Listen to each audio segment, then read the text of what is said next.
Vários moradores do bairro Pinheiro, da cidade de Pirassununga, interior de São Paulo, assistiram no dia 6 de fevereiro de 1969, às 7h30 da manhã, um espetáculo ímpar e emocionante. Um objeto luminoso desceu do céu, a uns 800 metros de distância no mato. Segundo uma das testemunhas, a dona Maria dos Santos, ele fazia movimento de subida e descida, a pouco mais de meio metro acima do chão. Eu sou o Sidney Góes e você está no Placebo. Vem comigo, que no caminho eu te explico.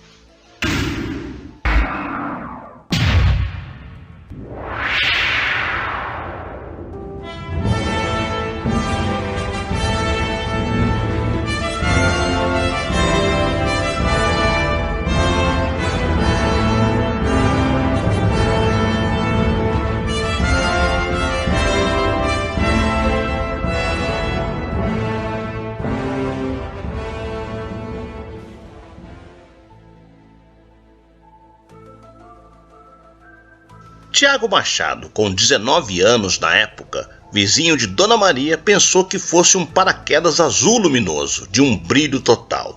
Os outros disseram que era um disco voador. E talvez com receio, ninguém quis acompanhar Tiago na busca do objeto. Este muniu-se de um binóculo a tiracolo e seguiu o mato adentro, sempre guiado pelos gritos dos observadores distantes que onde estavam tinham melhor visão. Já bem adiante, Tiago resolveu pedir ajuda ao seu amigo Francisco Hanser, que morava por ali, dentro do terreno do Instituto Zootécnico. Seguiram os dois pelo mato, um pela parte baixa, o outro pela parte de cima. Em virtude da vegetação ser espessa e alta, Tiago só viu o objeto quando já estava a apenas 10 metros de distância. Mesmo assim, só percebeu uma estrutura arredondada, metálica, com 1,50 m de altura. Procurou melhor posição e ficou observando. Quase imediatamente abriu-se uma porta no aparelho e por ela saíram flutuando 2 tripulantes, um de cada vez, baixando suavemente até o solo. Porém, dentro da nave, ele distinguiu mais 2 observando através da vigia.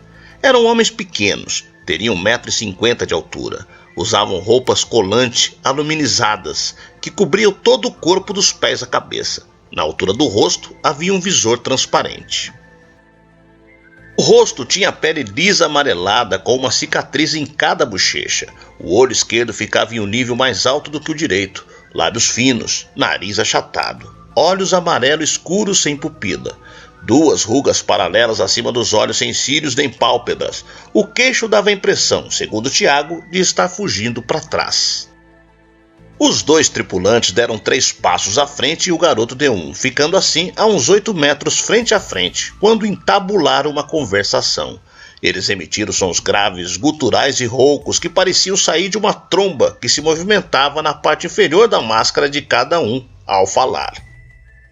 Quando Tiago perguntou-lhes em português como teriam chegado ali, um deles fez gestos e movimentos rotativos com as palmas das mãos opostas, formando um círculo com os 2 braços que em seguida levantou e abaixou várias vezes. Nesse momento, o rapaz tirou um cigarro do maço que estava no bolso da camisa e o acendeu, o que foi observado com grande atenção pelos 4 seres, que se entreolharam e trocaram palavras entre si.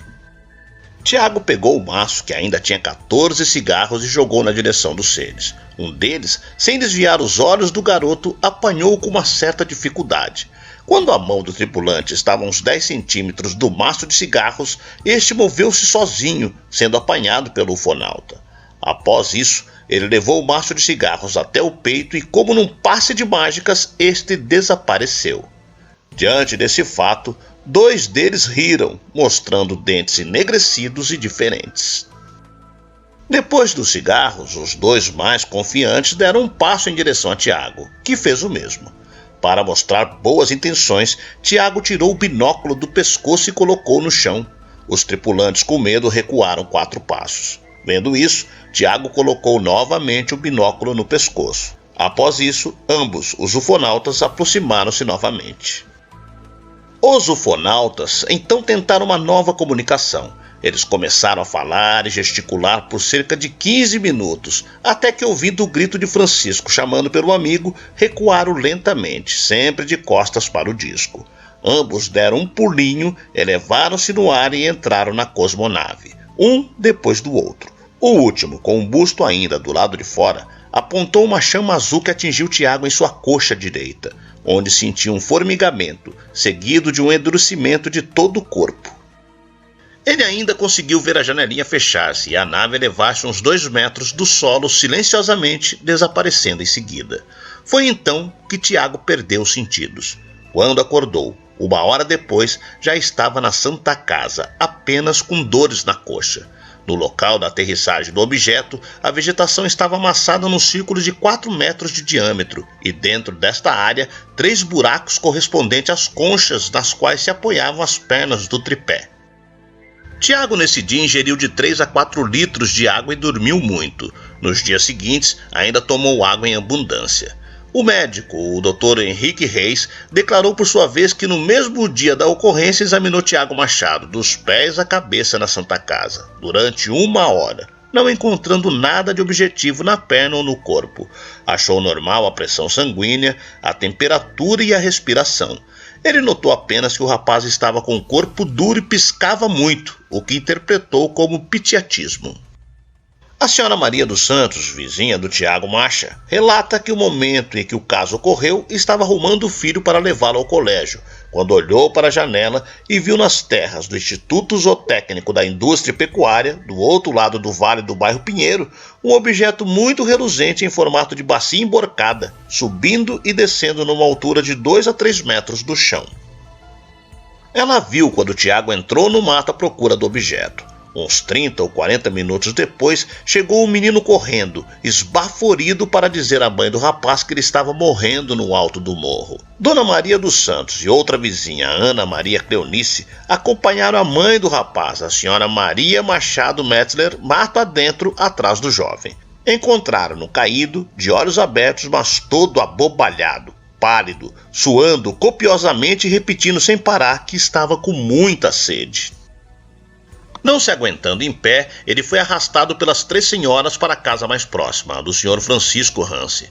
Como ele começou a balbuciar palavras referentes ao ferimento da coxa, Dona Maria dos Santos rasgou suas calças na perna direita, onde constatou um vergão embranquiçado, como se fosse produzido por uma chibatada. A polícia foi avisada e acabou levando o jovem até o hospital. Segundo a Dona Maria, ao ser levada para o hospital, o médico, o Dr. Henrique Reis, apenas viu as roupas rasgadas de Tiago e teve uma impressão errônea do caso, mandando-o embora. Às 17 horas daquele dia, o pessoal da Escola de Aperfeiçoamento da Aeronáutica, sediada na base de Pirassununga, chegou à casa da Dona Maria Metzler, fazendo perguntas e desenhos de acordo com a indicação da própria vítima. Saíram logo depois e voltaram por volta das 18 horas com o Dr. Henrique dos Reis, que sozinho no quarto com o Tiago, submeteu ao exame.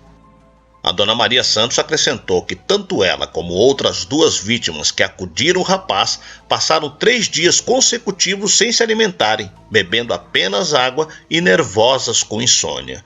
Houve outros casos ocorridos em Pirassununga, na mesma região e na mesma época.